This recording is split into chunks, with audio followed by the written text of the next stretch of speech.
You are now fucking with the best.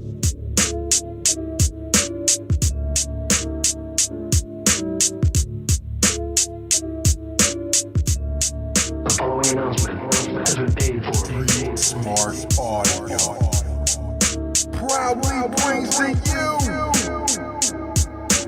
Hardcore Heaven 1990 Fizzo starring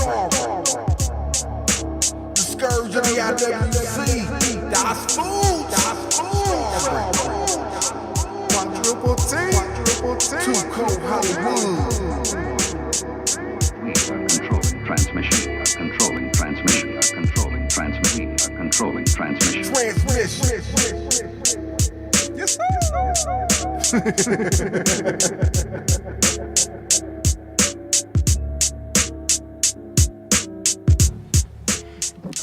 Official.StreetSmarks@gmail.com is how you want to contact us. Listen to us right here exclusively on YouTube, StreetSmark Audio, or fuck with us. Official.StreetSmarks on SoundCloud and IG, StreetSmark Fanpage on Facebook, Street_Smarks on Twitter, ECW Memories. This is the Extreme Retro Review for ECW, August 13th, 1990 Fizzo. This is the inaugural Hardcore Heaven. To the right of me, coming through from the Cross-Dimensional Positron from Earth 37 is none other than Quadruple T, the totem of triumph and the titty terrorizer from Earth 37. Too Cold Hollywood in the house. Hope that is. What up? Too Cold Hollywood in full effect. You dig what's going on, everybody? I'm bringing a little bit of Earth 37 to Earth 30. Oh, but even though, I'm glad that we get a chance to talk about this, because from my perspective, Earth, what y'all call Earth 37 is my Earth 1, you dig? So, but since I am a guest over here on y'all Earth, I'm going to go ahead and just let y'all be Earth 1. But I'm doing all right. Thank you for having me, you know what I'm talking about. And, yeah, whoop here I is. So again, it's Hardcore Heaven 1994. Extreme Retro Review number 80. And I don't know what Doofus Foods is doing on 37. Probably fucking something up like you usually do. But here on Earth 1, at Extreme Retro Review number 100, I challenged Hot Stuff to a trivia challenge of Extreme Retro Review. Okay. So in my opening spiel, before we got into the thoughts and views of the show and everything, I wanted to ask you, as the avatar of Hot Stuff, a question that could be on Extreme Retro Review trivia. Well, I am more than just an avatar for Hot Stuff Hollywood. Shout out to him. He is very respected of all the Hollywoods in the multiverse, you know what I'm saying? But I am no slouch in my own right. I am the StreetSmark Audibles. I am the StreetSmark Audibles champion of our intelligence inquiries. So if you have a particular, what you just call it, a trivia challenge, go ahead and lay it on me, and don't be surprised if I get it right. Who did Jimmy Superfly Snuka beat to become the first ECW television champion? Jimmy Superfly Snuka beat to become TV champion Sal Balomo. That is incorrect. He beat the bad man from the Badlands, Glenn Osborne, to become the inaugural television champion. Damn it. Well, for never see, we watch Smoky Mountain on my earth, so, I don't watch a lot of ECW, so that wasn't in Hot Stuff Notes, so, I took a stab at it. I just want to let you know, give a message to that panty waist Hot Stuff Hollywood.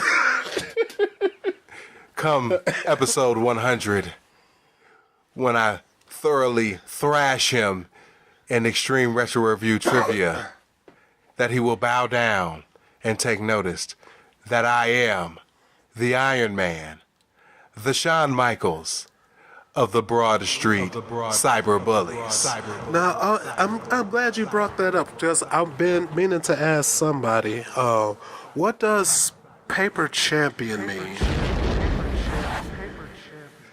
Well, on Earth One, my compatriot always considers me a paper champion. Yeah. Because I rarely defend my title. But as we build prestige and build the mystique of StreetSmark Audio, there has to be a flunky title. And there has to be a title that is well represented and well defended. And the title that comes every 3 or 4 weeks when we do our pay-per-view predictions, that's a flunky title. That's like the equivalent of the Cruiserweight Tag Team titles in WCW. Interesting. Whereas the StreetSmark Audio Trivia Championship, with its variety of championship matches, you know what I'm saying, coming from wrestling to comic books and more wrestling, it just builds more allure and prestige. But I could see how, because, on my earth, I defend my championship once every earth rotation. So that naturally equals to 300, 300. So I do one earth rotation for a full solar revolution, okay? So, and then after that, I take the month off, they vacate the title, I win the title back. So I've done that for the last 3 solar revolutions. So, I know that because I defend my title so often, every earth rotation, that's, what I'm saying, like, if you do the math on that, that's 365 rotations before they vacate the title, you know what I'm saying? That's 365 title defense. And with me doing it consistently, that makes it more prestigious. Now, if I feel like if I defended it every 3 or 4 fourths of a solar revolution and stuff, then, I'd feel like I was a chump, a chump. That's what we call a paper champion on my planet, on my world, a chump. Well, tell that panty waist hot stuff come 100.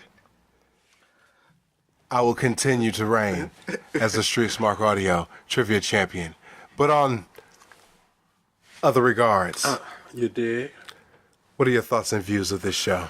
Well, give me a second to take a brief look at Hot Stuff's notes real quick, because as you know, I literally just got done doing the StreetSmark Audible Smoky Mountain review. You can catch us on iTunes.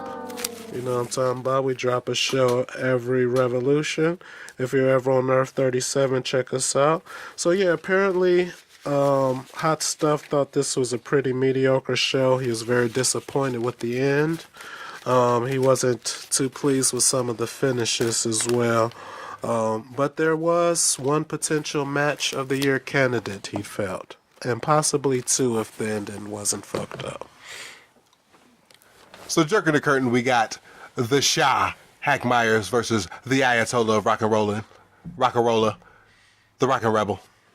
I thought you was going to say Wayne Newton. We have a Hack Myers sucks chant.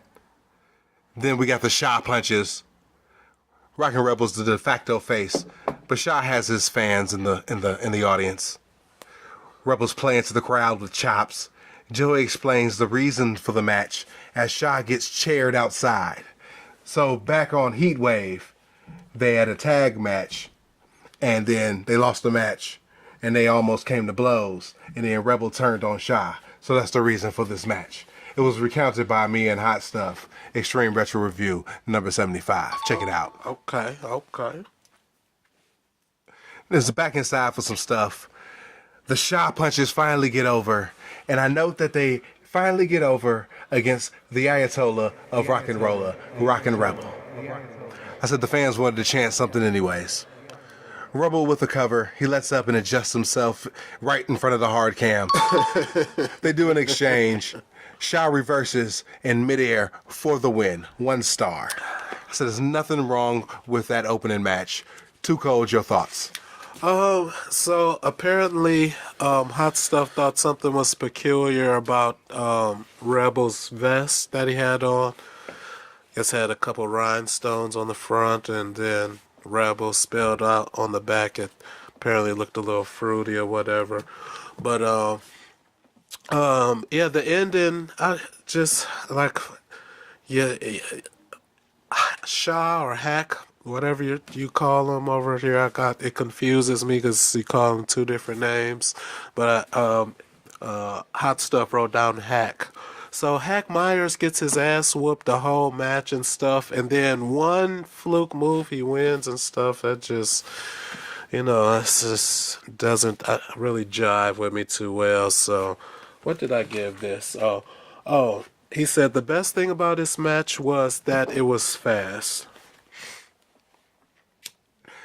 It goes to a fade of black, and then it goes to the next match. So we have Goof, Tommy Cairo versus Chad Autism. Singles match. We got Autism wearing a Georgetown Hoyas t-shirt. The Goof gets pity claps.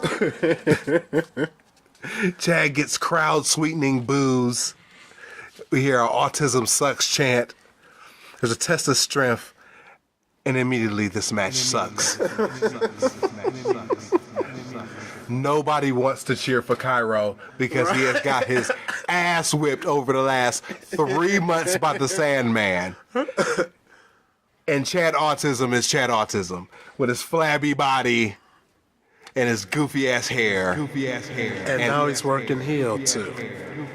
So here he goes, and he's bumping like a fucking ping pong rag doll all over the ring, trying to get the fans to fucking say anything. And they finally catch on that, hey, we know that Cairo sucks. We're just going to cheer for everything that Chad does. Chad fucking goes through the ropes, oversells, crowd goes wild. Chad does an overflip on a back body drop. They're fucking they're going nuts for Chad Austin. Everything that Goof Cairo does registers nada because he sucks. He's a goof. Belly to belly into the ropes. There's a power slam. There's a missed shit wheel kick off the top rope. A sunset flip by Chad for 2. And a roll up into the ropes. Austin's feet are on the top ropes for the win. Dud. I said it was negative infinity. But the finish was so preposterous, Yeah. I popped for it. Too Cold, your thoughts? Well, yeah, so this is, once again, Chad Austin, he gets obliterated. He's getting obliterated by Tommy Cairo, the freaking loser. Cairo's music should be loser, not freaking Mikey Whipwreck's, you dig? Too Cold. I'm sorry, Hot Stuff put this in his notes and shit, you know what I'm saying? So I'm just reading from his notes. But Cairo should have the loser theme music, you dig? So, how does Chad Austin get his ass whooped for the entirety of the match, and then all of a sudden he just get this entire second win just out of nowhere? He just popping up and shit, and ducking Cairo coming off the top rope and shit, and then has enough energy to put his feet on the ropes for the win and shit, and then they cut the. So anyway, I don't know. It was either sloppy booking or or something, but it pissed me off. I guess he was either playing possum or something, but long and the short of it, Tommy Cairo is a loser because the crowd was, as you pointed out, was just complete meh for him the whole time, and he looked like John Cena out there as far as like getting his moves off and just looking spectacular and shit, and just no love. And then he lost in fluky fashion. Go figure. Uber goof. Moving on. So we got the first match that I actually give a damn about. Jason, the sexiest man on earth, versus the TV champion, Mikey Whipwreck. Jason's completely oiled up from head to toe, walking down into the ring. He starts gyrating for the fans, and he points to the hard cam, tells them to follow him. His two geeks in a mask, and they hand him some flowers. In the background, you see the neck beard, Mike Johnson, taking pictures. Oh man, so is that the neck beezy that Hot Stuff always be talking about?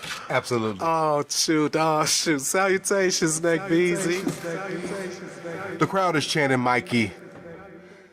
I've gone on record that I've said that I've hated TV matches on supercards.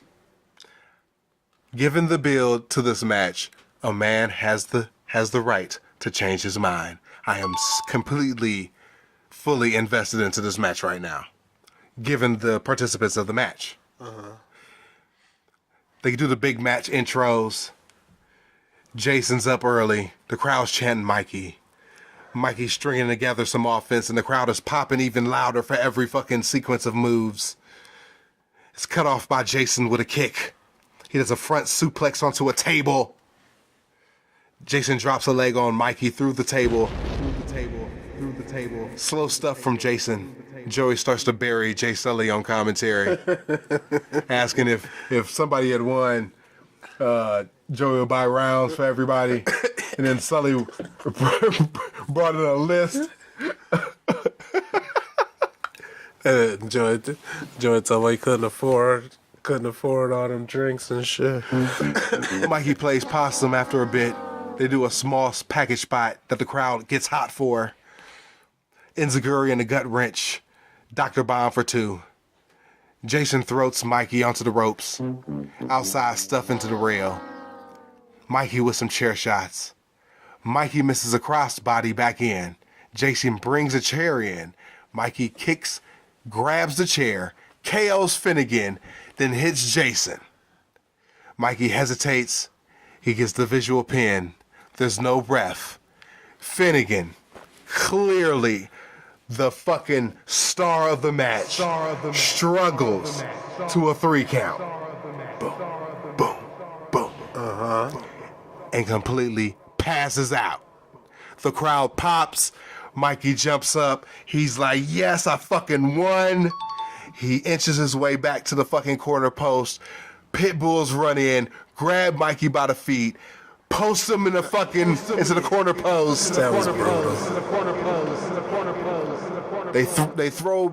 They throw Jason back on top of him. Smack Finnegan around. Finnegan gets up, hits the pin, and calls for the bell. New champ. 3 stars. Too cold. Your thoughts? Well, apparently this had Hot Stuff very livid, and just listening to you describe it and read these notes, it sounds like some fucked up bullshit. Because how is Jason the new champ when... First, let me start with Hot Stuff's notes. First, why did 2 dudes have flowers for Jason? That's the first thing that he wants to know. Another thing that he said is it looked like Jason had on yoga pants. And yeah, so I'm going to give this match a D for a dusty finish, because there are dusty finishes on Earth 37, because that was some bullshit. The timekeeper So now the referee got to count to 3 and point to the timekeeper and shit for it to be official now all of a sudden? Is that what we do? Is that where you guys are at in professional wrestling? Ladies and gentlemen, I present to you the Dusty Finish. Jason stumbles to his feet. He's bloody. The pit bulls raise him up on his shoulders like Macho Man and Miss Elizabeth.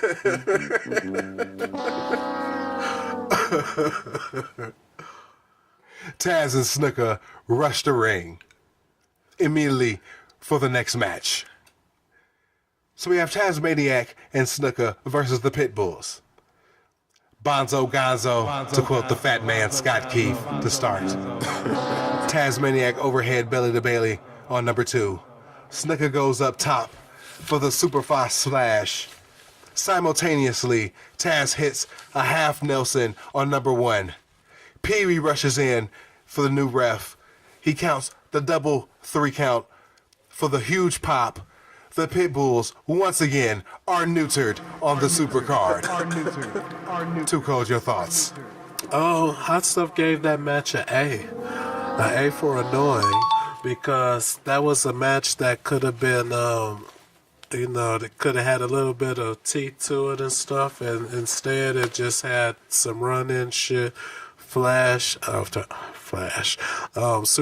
and Taz look like superstars and shit, and then just a blink of an eye and it's over and shit. So I guess apparently ECW is just saying fuck the Pit Bulls at this point, according to Hot Stuff. So they clear the ring, they do the double woo spot, and they fade to black, going into the next match. Whoop, there it is. Whoop, there it is. Whoop, there it is. We got Mr. Hughes with Big Busty Angel, and the franchise, Shane Douglas, in his green biker shorts. So when you say busty, does that mean she has big titties? Absolutely. I had to see this Big Busty Angel. Versus 911 with Paulie Dangerously. Shane in his green biker shorts intros the Roughneck. I think he's injured because he did the 8-man at When Worlds Collide, did a tag match at Hostile City. He fought Sabu in a forgettable match at Heatwave. He's not even working tonight. It's a long stall with a Paulie intro. Big Busty Angel has the neck brace on. Joey rambles over a piped-in 911 chants. All you hear is Paul's pounding onto the mat. Roughneck jaw-jacking. They bump into each other. They run into each other. They trade blows. Joy with the hilarious oversell of the match. It's Jurassic Park 2. 911 starts selling first, and he holds his face. Hughes chokes 911 forever, and then goes into a choke slam. Yeah. He goes for the pin. 911, being as limited as he is, sticks his entire right arm up instead of just kicking out. 911 with the shitty Hulk up. Boot to the gut. Low blow cut off by Mr. Hughes. Joey puts over Philly being tougher than Gatiel in Stamford, because he lives in Stamford, apparently. 911 with a choke slam to Hughes. Hughes kicks out at 3.01. He slides out the ring. Shane's cell face was amazing. Hughes goes up. He tells Angel to get into the ring. Shane decks Paul. 911 turns and stalks franchise. I must note, the ECW heavyweight title was around Shane's waist the entire time during this segment. That's right. Shane begs off, and he throws Big Busty Angel into 911. Cold-blooded. Shane powders. Angel begs off, then tries to bribe her tits. I said, what's the point? We all saw him in the Super Summer Sizzler Spectacular. Angel then tries to fight. Chokeslam on Angel through the neck brace. Nice. Hughes tries to save her, but Shane talks some sense into him, and they powder. Angel is a complete smash and dash. Paulie gyrates over her like Rick Rude. He spits. He opens her legs, but her pussy smells like hot garbage. He grabs the mic and tells Shane to come get your dead smelly fish out of the ring. A second choke slam after the last rites, even though he must proclaim that he's Jewish. Legit 911 chance. Fade to black. Tuco, your thoughts. First, my question is this. We said they powder. Does that mean they turn into powder? Or does that mean they do some powder? What exactly does that mean? Powder means they leave and they hastily exit to the back. Whoop, there it is. Okay. As far as what Hot Stuff thought for this match, it was pretty much what he expected. He gave it a C for satisfactory. You know what I'm saying? Because it was two big, slow motherfuckers who had one move. And 911 has Paul Lee, and Mr. Hughes has his toolkit that he goes to of Lex Luger, Undertaker, The Hood, and Sidewalk Slam. You know what I'm saying? So, what do you expect? So, the 5 minutes, you know what I'm saying? Now, it could have been more moves, yes, you know what I'm saying? But, you know, too much would have exposed either one of them. So how do you keep them both strong? You do exactly what they did in that match. So for that, I gave them a C. Or Hot Stuff gave them a C. So the next match we got the Sandman with Woman versus the Putz. It comes in from the fade to enter Sandman finally. No beer though. They do the usual woman hack stalling throughout the whole song. The crowd has turned them face, even though Sandman is still a heel technically. Joey lets you know on Solo Color, comparing him to O.J. Simpson. Oh man, the guy in the airplane movies? Nobody's buying it, Joey. He tries to put Dreamer over. There's another neckbeard Mike Johnson sighting. Dreamer comes from under the ring and whacks Hack with a Singapore cane. Ouch. He kisses Woman again, getting to first base. Whacks Hack. Woman does the comical suspender pulling. She begs off.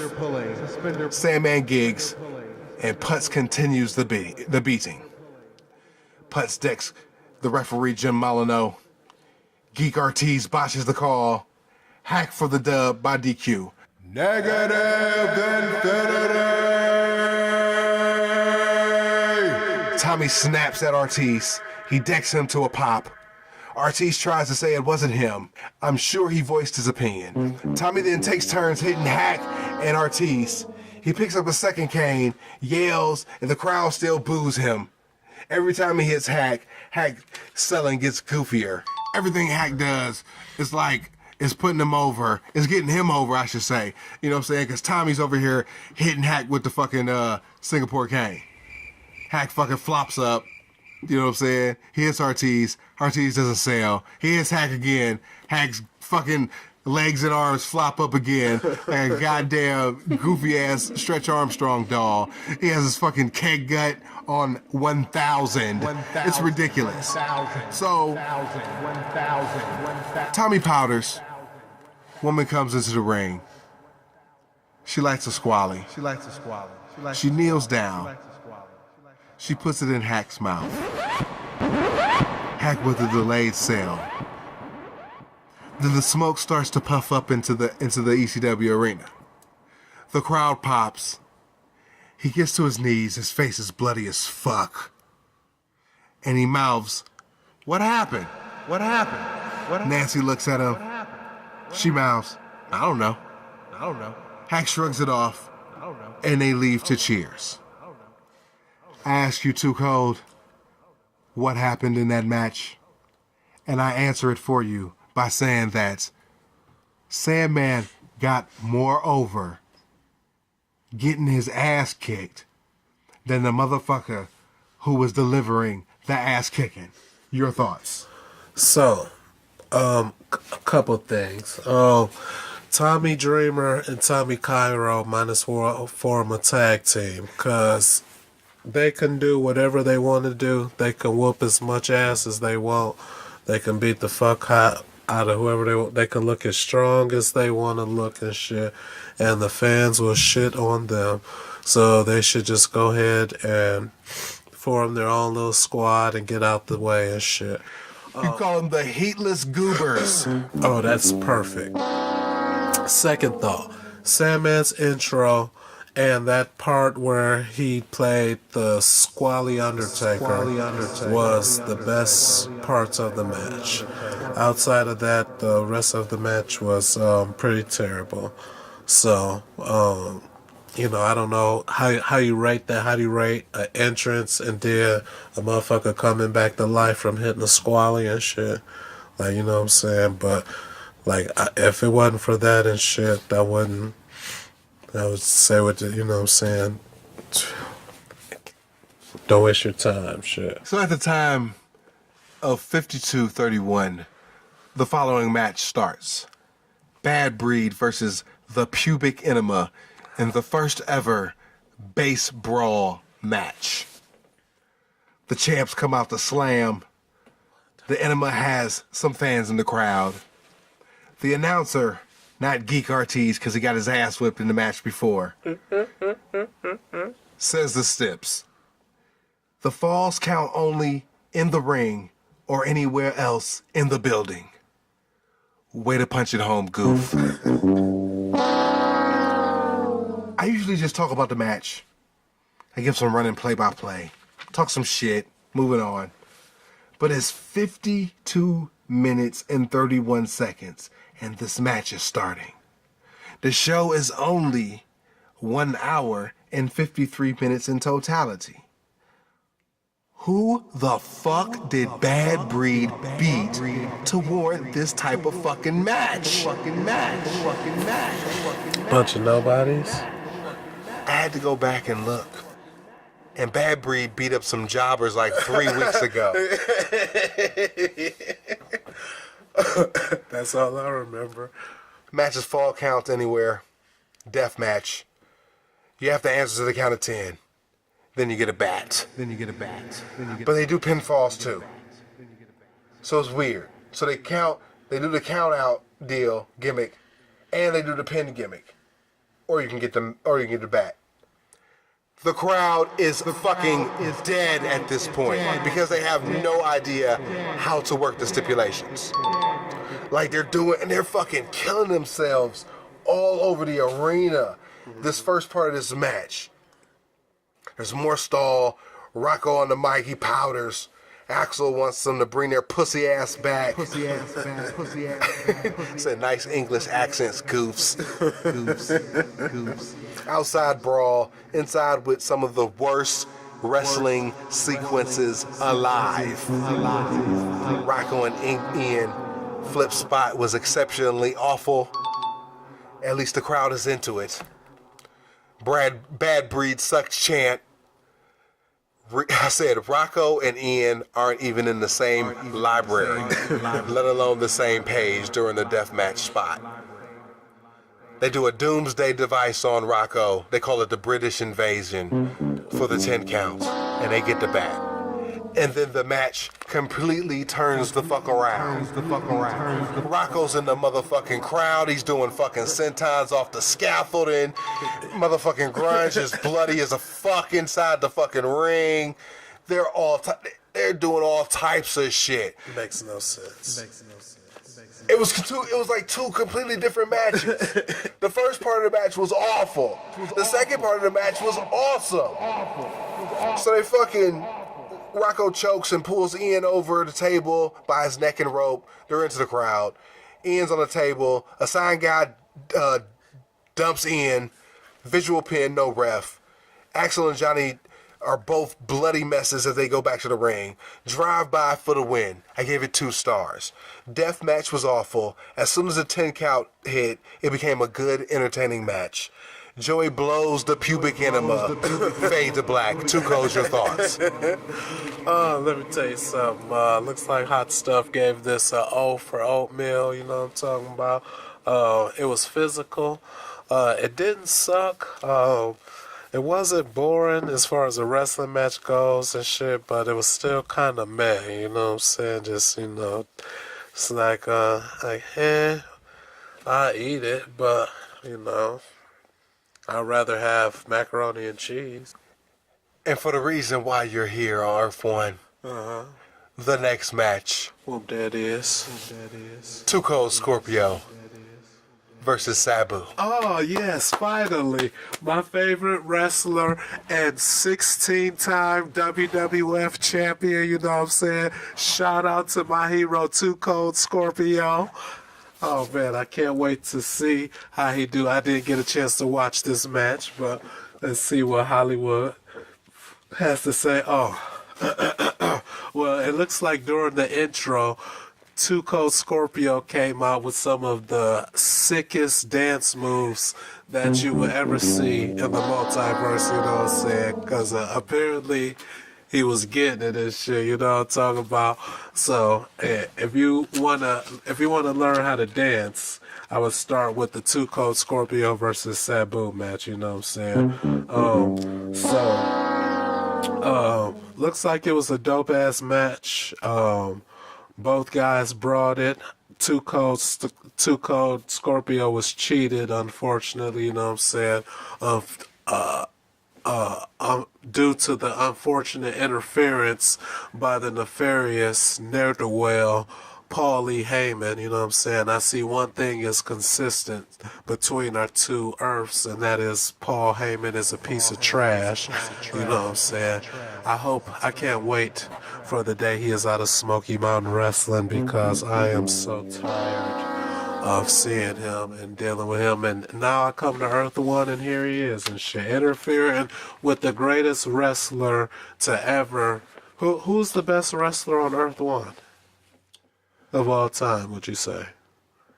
Ric Flair or Shawn Michaels? Ric Flair or Shawn Michaels? Oh, okay. Yeah, they're okay. They passed through Smoky Mountain, you know what I'm saying? Shawn Michaels died in a car accident, unfortunate. And then Ric Flair, he's a referee right now, so or 37, but interesting. It's good shit. Glad they eating out here. Joey starts to call this match the most athletically contested match in years. I believe it. My Earth One translation is moves with no psychology. It's a nice powerbomb by Too Cold Scorpio. There we go. Sabu does some convoluted flip spot with a chair. They do something with a table, but I missed it. More outside stuff. They're into the crowd. They're at ringside. Sabu misses a plancha. Inside, Sabu reverses a tombstone onto a chair. Yeah, he nearly crippled Too Cold Scorpio. He needs to be more careful in the future. I want to note that Sabu went up for a moonsault spot that in no way on Earth 1 or Earth 37 that he would have hit anywhere on the planet, because Scorpio was nowhere near him when he moved. Scorpio responds with a slingshot somersault press for 2. Joey calls it a 1.5 gainer. It's like the third time he called something a 1.5 during this match. But then Scorpio goes up and hits one of the greatest moves of all time. Even here on Earth One? Oh, man. See, that's why he's the 16-time champ. Sorry, I get excited sometimes. This motherfucker hit Tumbleweed. It's like I can't even describe Tumbleweed. I've been sitting there watching it in slow motion and trying to describe Tumbleweed as a move. It's like a Phoenix splash into a leg drop. It's the best way I can describe it. It's simply amazing. And it should have fucking ended the match. Should have. Joey called it a Scorpio special. What a goof. What a goof. What a goof. He goes back up and misses another moonsault. They both up top. Scorpio bumps. It's a somersault dive by Sabu. Back outside. Scorpio gets pile driven. Paul with the distraction. Scorp onto a table. Goes through it. 911 puts Scorpio into the ring for a 2 count. They're fighting from the knees. Scorpio with a sloppy float over DDT for 2. I'm sure it wasn't as sloppy as you say it is, and if it was probably Sabu's fault, I imagine. Both guys get up. A shit wheel kick by Sabu. And then a leg drop assisted with a chair by Paulie dangerously for the dub. See, that's that fuck shit hot stuff Hollywood was talking about. How the fuck is Paulie going to get involved something that he has nothing to do with? Especially Sabu's supposed to be the good guy. 911's supposed to be the good guy. So why can't he be the book? No, he's got to be the motherfucking cheater and shit. But that's the only way Sabu's going to win. But fuck Paulie. Fuck Paulie. Fuck Paulie. I said the finish was flat. I gave it 1 star. The big match fight. Back to the drawing board. Moving on. Oh yeah, that freaking finish. That finish and the Mikey Whipwreck Dusty finish ruined both of those matches. Especially, I meant to say, during the Jason and Mikey Whipwreck, that was my match of the year candidate up until the Dusty finish. So we have the main event. Cactus Jack versus Terry Funk. He's here too? Are you kidding me? Are you kidding? Please tell me there's not a Lori Funk here too. Please tell me there's not a Lori Funk. There's no Lori Funk. Oh, thank God. There is a Dory Funk. It figures he'd have a sister here. It figures. It figures he'd have a sister on Earth 1 too. Dory Funk is actually a male. Come on, I know you guys like to play your jokes here and stuff, but I'm not going to fall for that one. Give me a break. I had to see and believe that Terry. He's the most hideous thing I've ever seen. So I think he's barely human, let alone I know he's would make a super hideous female. But yeah, come on, this Dory has got to be a female. Stop ripping me, fools. So Terry Funk, the living legend on Earth 1. Oh boy, somebody warm up the Trans-Dimensional Thermometer or whatever it's called. Somebody get me the hell up out of here. Doofus Fooge, where are you at? He's the living legend on this earth. That's the way ECW portrays him as. But I thought you said Shawn Michaels and Ric Flair was the best wrestlers here. Yes, but in ECW. Oh, okay. I got you. He's like our version of Hulk Hogan. I got you. So he comes out. Or Smoky Mountain, rather. So Funk comes out, and he forgets his knee pads. I tell you, too cold. I wouldn't have noticed either way. They literally stopped the match for this guy who has been wrestling for 2,000 years. They played his theme song for him to come out. He hops on the mic and shit. Has to go all the way back to the dressing room to... Who forgets their knee pads for a wrestling match? How does that happen? And what? But if you're 2,000 years old, I guess that makes sense. So Terry Funk goes back to the back. The neckbeard Mike Johnson gets played, sticking his hand out like a goof. What an idiot. Terry Funk gets his knee pads, comes back to the ring. They play Jack's music. Cactus Jack walks to the ring. Neckbeard Mike Johnson gets played a second time, sticking his hand out. Why would you want to put your hand in shit anyway? I don't get it. Foley completely whiffs on him. LOL. Cactus Jack grabs the mic and says that fans have seen too much violence tonight, and what they need is a good old scientific match. And we're the two guys for the job. The crowd boos. Foley then grabs the mic a second time and says, they wrestled in Japan in a tag team, somewhere else in a tag team. Now's the time to see where I measure up. And it's gonna suck to have to kick your ass all over the ECW arena. Oh, you gotta love when they interject backstory in the middle of a match and shit. Terry Funk then grabs the mic and he says, that's what we love about Cactus. He's always been a dreamer. The crowd has a quick chuckle. They do the respect handshake. A pity chuckle. Stuff happens. And I'd say to you, Too Cold, this is the first smart fan match.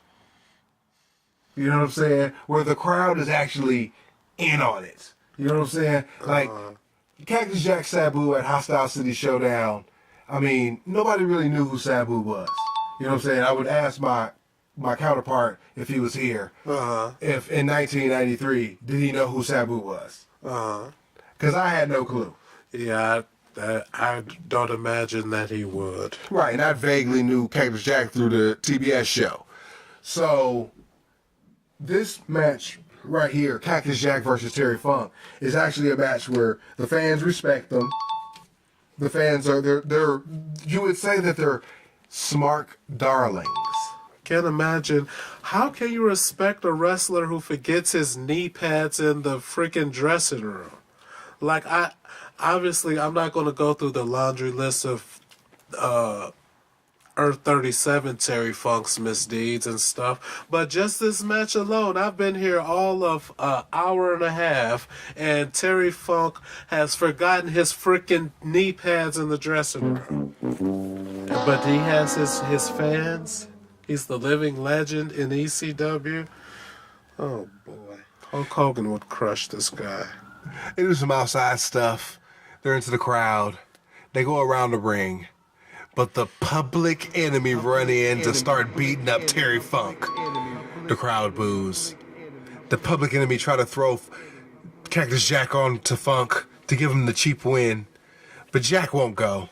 So they start to beat up on Cactus Jack. They beat up on referee Jim Molyneux.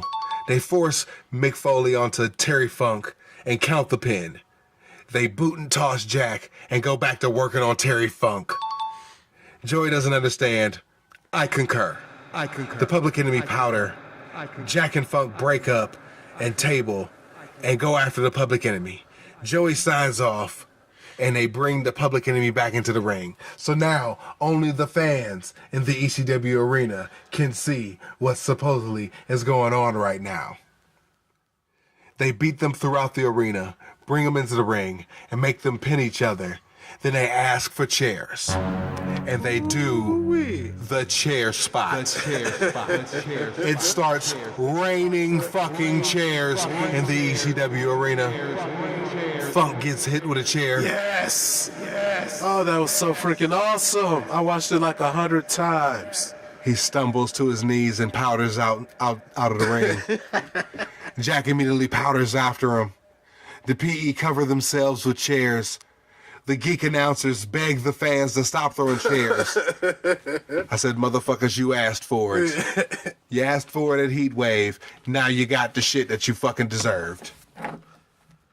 The only way that spot could have been better is if the chairs would have followed Terry Funk as he tried to walk up the ramp and shit, walk to the back and shit of the high school gymnasium or wherever they was. And the chairs followed him and shit. But he couldn't make it all the way to the back though, so he eventually falls out and shit from that final fatal chair shot, like 6 feet away from the back and shit, and then the chair still piled on top of it, but shit like, and then that's it. You don't move no more. That'll be awesome. Overall, for historical purposes only, you should always watch every supercard. I said the first half of the show was pretty awesome. It flowed very well. It had a nice mix of storyline and in-ring wrestling. They had the moments. They had the Mikey Jason deal with the Jason title win. You had the finally had the 911 Mr. Hughes in-ring match to culminate and blow off their feud. But now also you have Terry Funk stepping away from his brother, continuing with the Public Enemy, but bringing along Cactus Jack in his war of attrition to settle the score with the pubic enema. Cactus Jack is stupid. Who on earth would team with this fool? That being said, the base brawl match was a half snooze. Sabu and Scorpio was a half snooze. You sick in your damn head. That was a match of the year candidate until Paulie stuck his Jewish nose where it didn't belong. I'm sorry, Kazar knows. The main event was an obvious bait and switch, but it redeemed itself with the iconic spots going forward. Too cold. Fooch of Earth One. It's been a pleasure. I really do appreciate the hospitality. I really do like these Coronas here. These are pretty good, you know what I'm saying? On Earth 37, our beer of choice is a freaking Bud Ice. So, you know, appreciate the Coronas. It's pretty good. Next week, the post show for Hardcore Heaven. August 16th, I believe, 1994. Coming back from his sojourn in 37 will be Quintuple P, Hot Stuff Hollywood. I am the scourge of the IWC. And until then, life is a work. Make sure you get paid for it. We out. Peace. Whoop, that is.